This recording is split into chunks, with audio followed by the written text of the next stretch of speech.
You're about to learn a secret technique that has been hidden for over 3,000 years. It was used by the initiates of Thoth to activate true inner vision, the one that sees what the eyes can't show. And the most surprising part? Your body has already started using this technique, without you realizing it. You know that feeling that something's wrong, but no one else notices? Or that sudden chill that comes out of nowhere, like someone called out to you from within? These aren't symptoms, they're signs. Signs that your perception has already started to pierce the veil. And by the end of this video, you'll master the vibrational code that activates this portal. But first, you need to understand why you already live between two worlds, and what happens when you finally learn to see both at the same time. If you separate the spirit from the body and learn to see with the eyes of the soul, then the hidden truth behind all forms will be revealed to you. You've always lived between two worlds. This isn't a metaphor or fantasy. It's reality, a reality as old as time itself.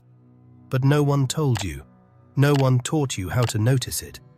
Since the earliest steps of civilization, the great sages knew about the existence of these two overlapping layers at every moment: the physical, concrete, visible world, and the subtle, energetic, vibrational world.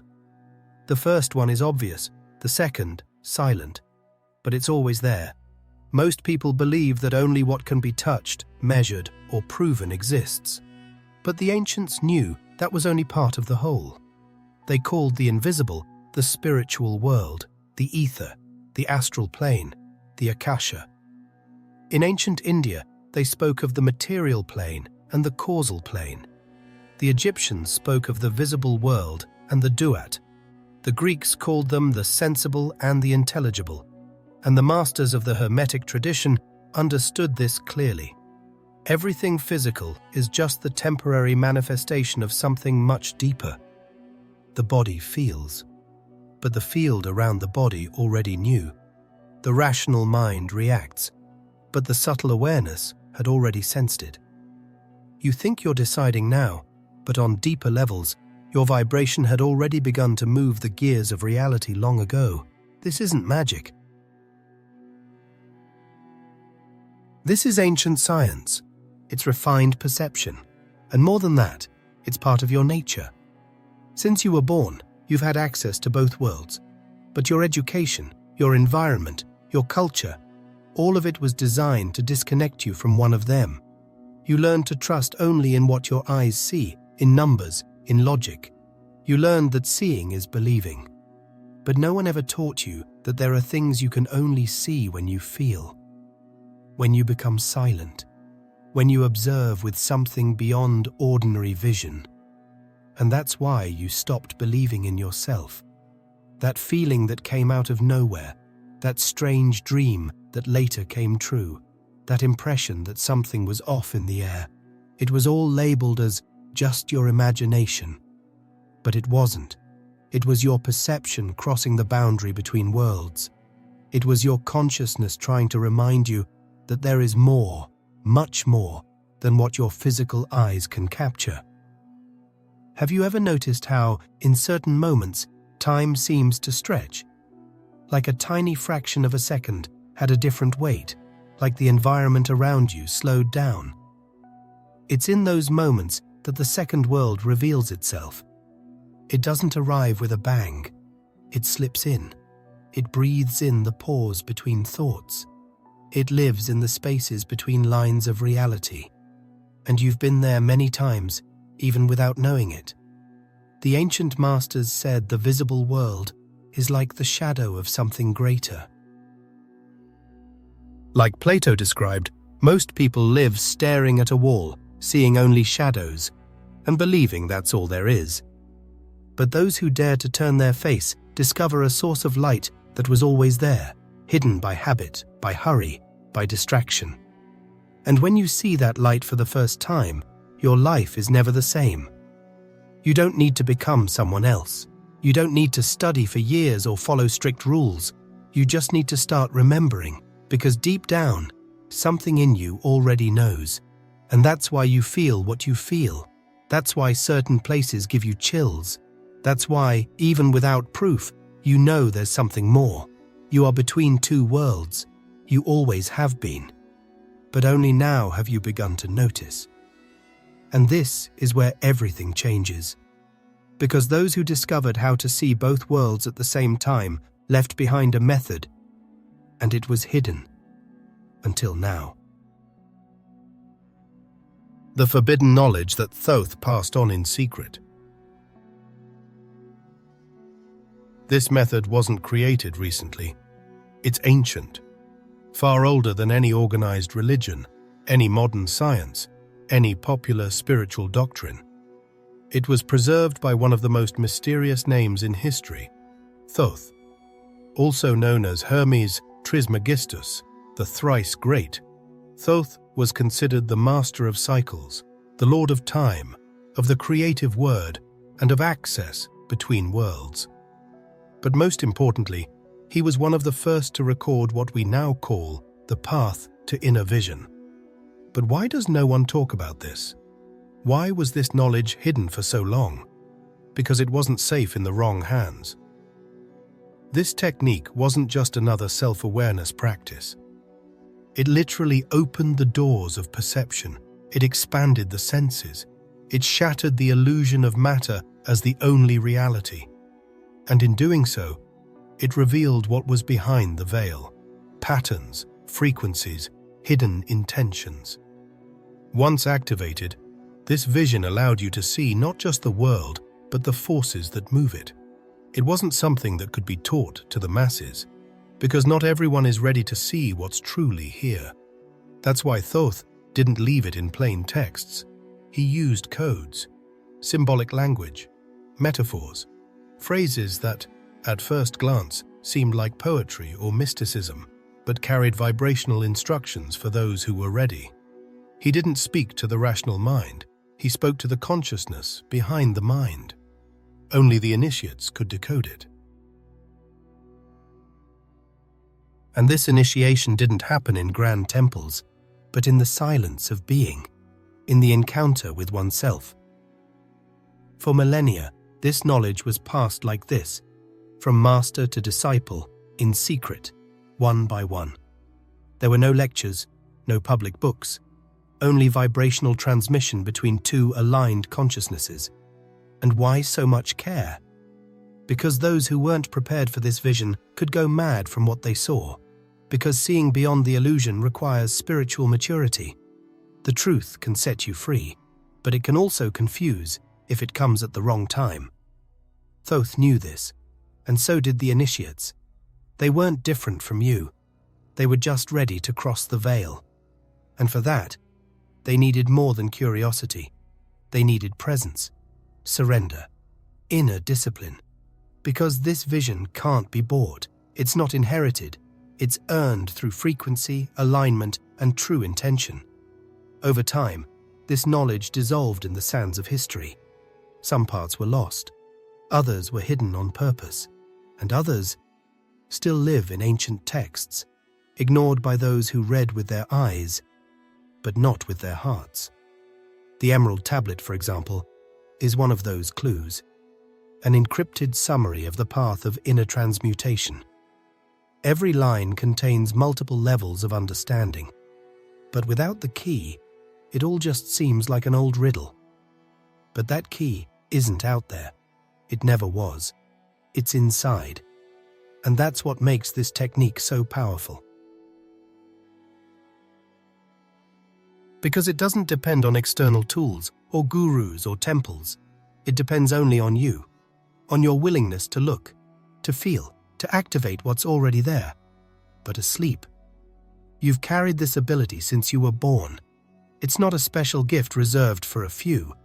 It's part of the structure of your consciousness, an internal instrument that went silent from lack of use. But now, with everything you've started to perceive, it's about to awaken. And now that you've made it this far, you're ready to discover the truth about the forgotten function you already use every day, without knowing.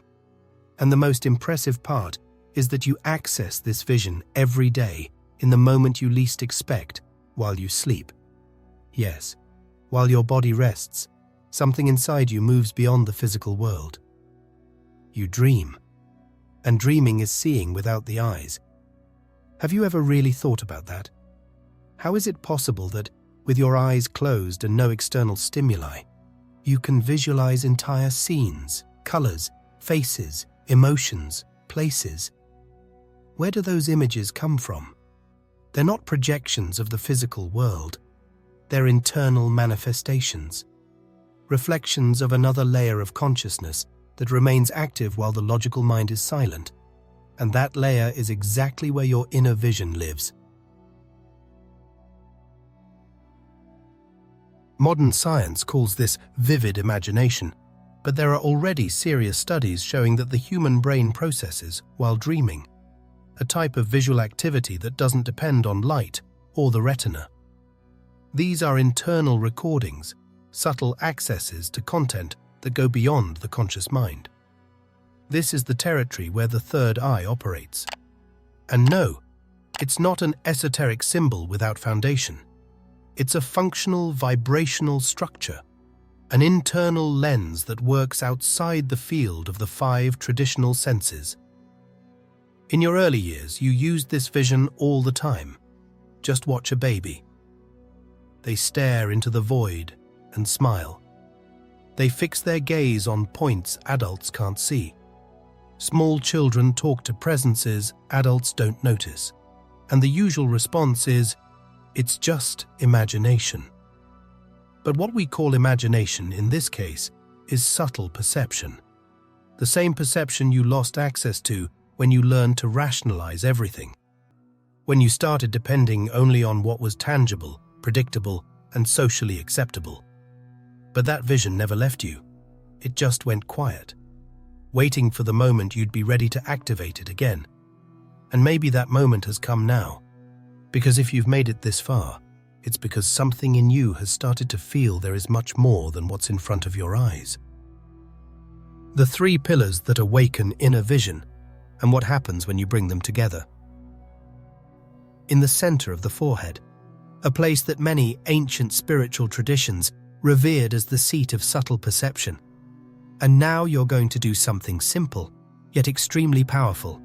Bring your attention there. No effort, no expectation, just full awareness. Close your eyes for a moment. Breathe slowly. Feel the air entering through your nostrils, gently flowing down into your lungs, filling your body like a calm breeze. Exhale slowly. Do it once more. And now, bring your attention to the center of your forehead. Don't force anything, just feel. Imagine your breath touching this point each time it enters and exits. It's as if the air is gently cleansing this inner space. You might start to feel a slight tingling, a gentle pressure, a warmth that slowly arises. Some people feel like a drop of light is pulsing there. Others describe it as a field vibrating outward, like a small sun starting to light up inside their own head. But don't worry if you don't feel anything right now. What matters is that your attention is there. And where attention goes, energy flows. This point between the eyebrows is a real energy center, not visible to the physical eye, but clearly perceived by those who begin to connect with it. The Vedic tradition calls it ajna, the center of inner vision, refined intuition, direct perception. It's in this center that information not coming from conventional senses is processed. When you focus on this point with intention, you're literally turning on the inner light of your house. Science is still taking its first steps in this area, but there are already studies showing neurological changes when experienced meditators concentrate on this point. Brain activity changes. Brain waves reorganize. The body enters states of deep coherence. But the most important part isn't in the data, it's in the direct experience. And that's what is happening to you now. If you keep your attention gently on the spot between your eyebrows, something begins to shift inside. You don't need to imagine anything.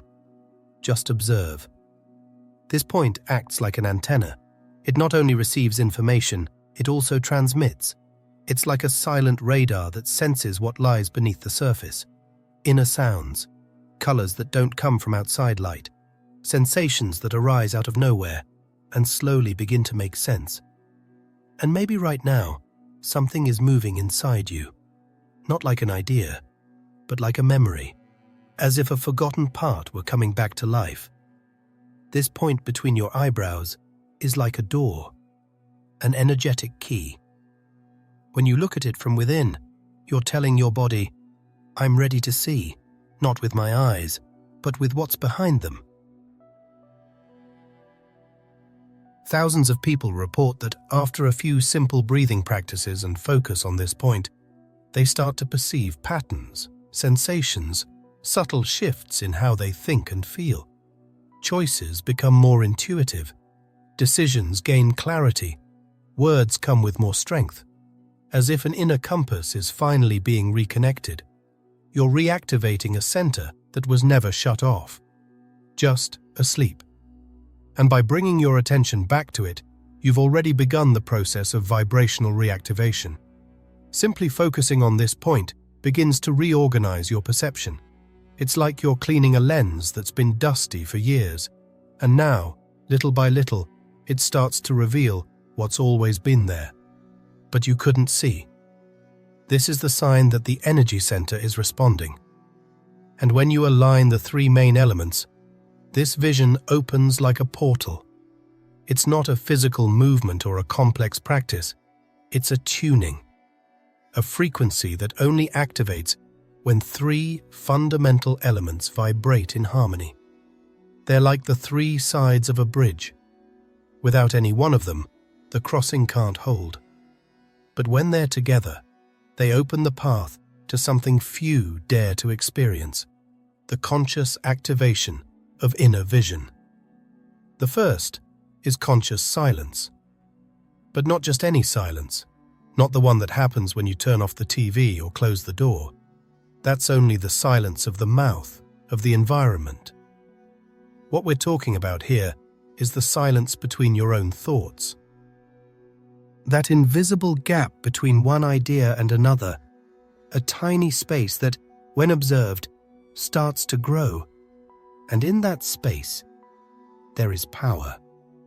Because true silence isn't the absence of sound, it's the presence of perception.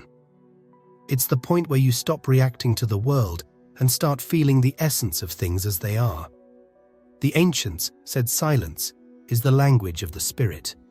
And when you learn to listen in this frequency, inner vision begins to emerge on its own as a natural reflection. The second pillar is sacred breathing. You breathe all the time. But what would it be like to breathe with intention, with presence, with full awareness? The sages discovered that certain breathing patterns completely alter the body's energy field. They don't just oxygenate the brain. They also reorganize brain waves, calm the nervous system, and release what was blocked.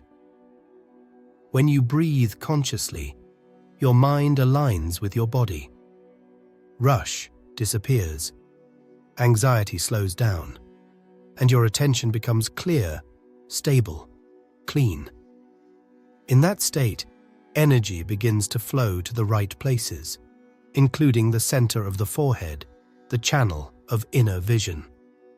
Breath is the portal between the visible and the invisible, and learning to cross it is what changes everything. The third pillar is the most challenging in modern life: directed attention. In a world where everything competes for your attention, learning to keep focus on a single point is almost a forgotten art. But it's this art that awakens what's been asleep. Attention is like a laser beam. If it's scattered, it has no power. But if it's focused, it can cut through any barrier. When you learn to direct your attention inward, especially to the energy point between the eyebrows, your perception shifts to a new level. You leave the surface of the mind and dive into the vibrational field of consciousness. Inner vision doesn't open for the curious. It opens for the focused, for those who hold their gaze even when nothing seems to be happening. These three pillars, silence, breath, and attention, work like synchronized gears.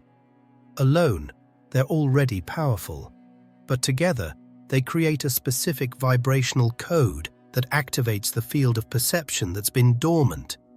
It's like turning on a forgotten machine. The ancients knew this. That's why it wasn't enough just to meditate, or only to breathe, or just to focus. It had to be all three, done at the same time, in a rhythm, a sequence, with true intention. And that's where the secret comes in, because there's only one way to combine them correctly, and it was encoded in an ancient secret ritual with 7 breathing steps. You're about to learn it now. The ritual of 7 breaths. The method to open the portal of hidden perception. It's no coincidence that there are 7. The number 7 carries an archetypal pattern present in almost all sacred traditions. 7 colors, 7 notes, 7 chakras, 7 heavens. But here, the 7 breaths represent 7 doors that open one by one until the 8th, the one not seen with the eyes, reveals the invisible. So breathe with me, but not like you usually do. Now, each breath will be a call, an activation, a step inward. On the first breath, you will simply inhale slowly, deeply, and visualize a golden light filling your body. Don't worry about seeing it clearly. Just imagine. As you exhale, let the air go as if releasing the weight of the world. This is the entrance door. On the second breath, imagine this light beginning to gather at the center of your forehead. And as you exhale, picture a gentle mist starting to clear around you. Time seems to slow down. The noise of the mind fades. You're crossing the threshold of thought. On the third breath, feel as though the air isn't just entering your lungs, but every cell, as if your entire body is breathing with you. And as you release, you let go of all hidden tension. Something in you begins to expand. It's subtle, but it's there. The fourth breath marks the transition point. Now, the light you inhale no longer stays only in the body. It starts to go beyond your physical limits. You feel a mild warmth in the center of your forehead, maybe a tingling, maybe pressure. Just observe. Don't try to control it. By the fifth, the sensation of time nearly disappears. You are between what was and what is yet to come. A silent space begins to open. Some people report seeing images with closed eyes, colors, symbols, movements. Others feel like they're approaching something, without knowing what. On the sixth breath, you allow yourself to surrender. No forcing, no thinking, just breathing.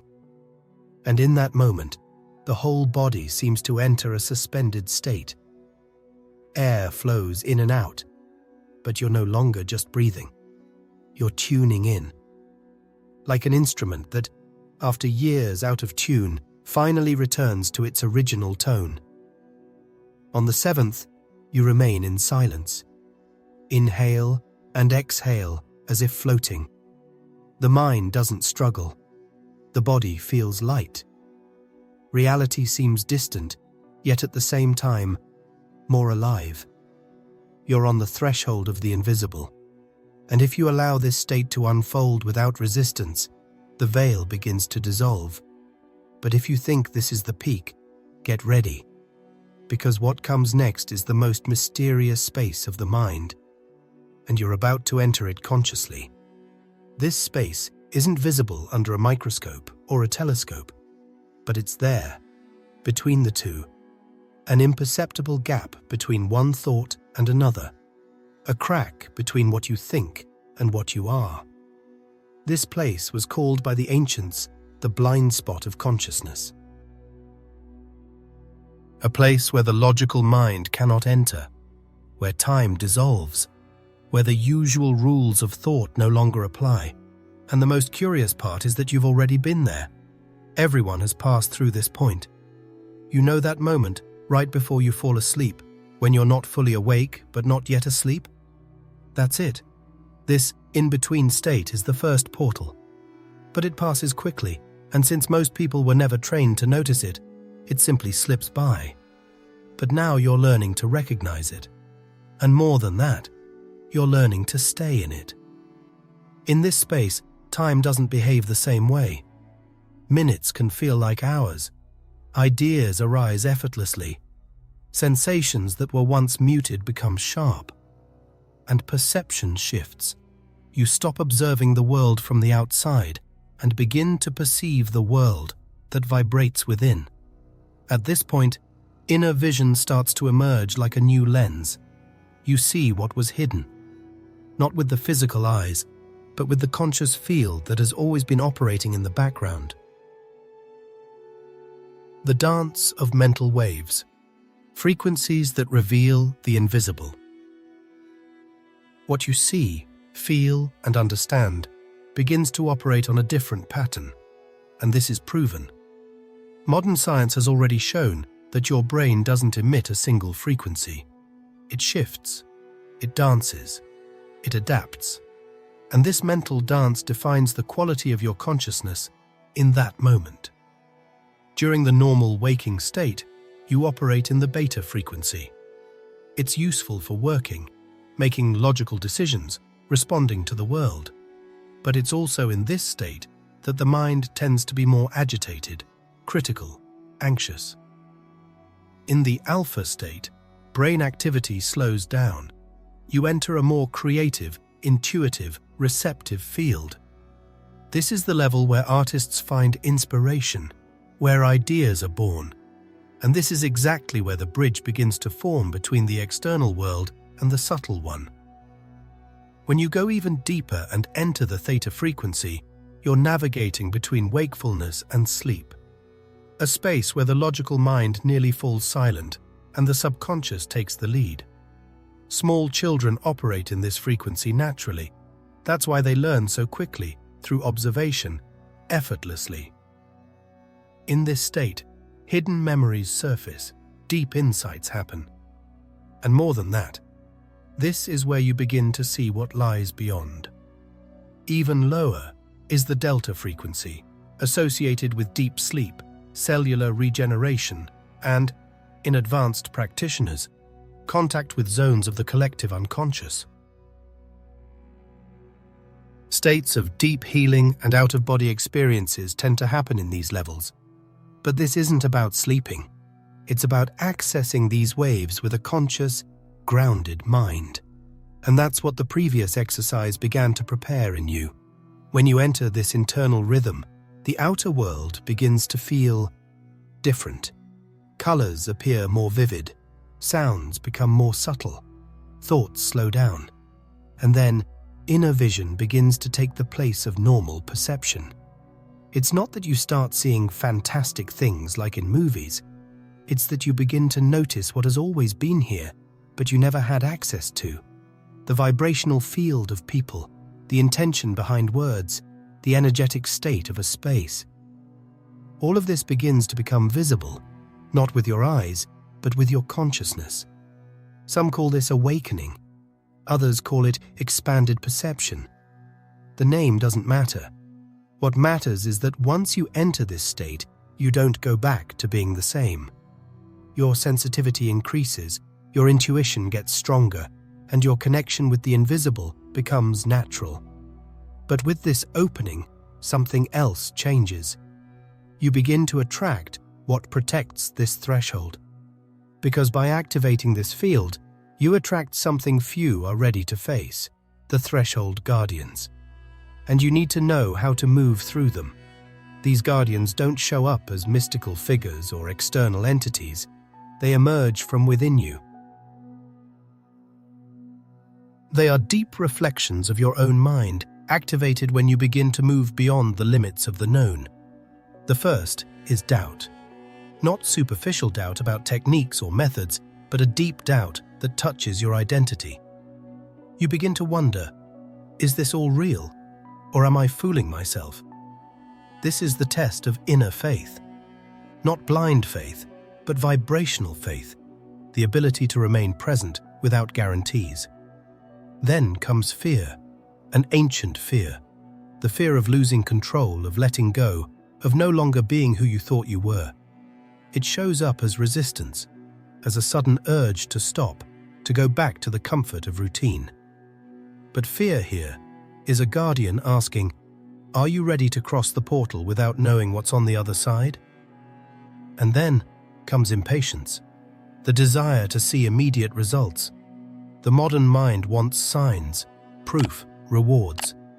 But inner vision doesn't work that way. It opens like a flower, in its own time. If you try to force it, it closes.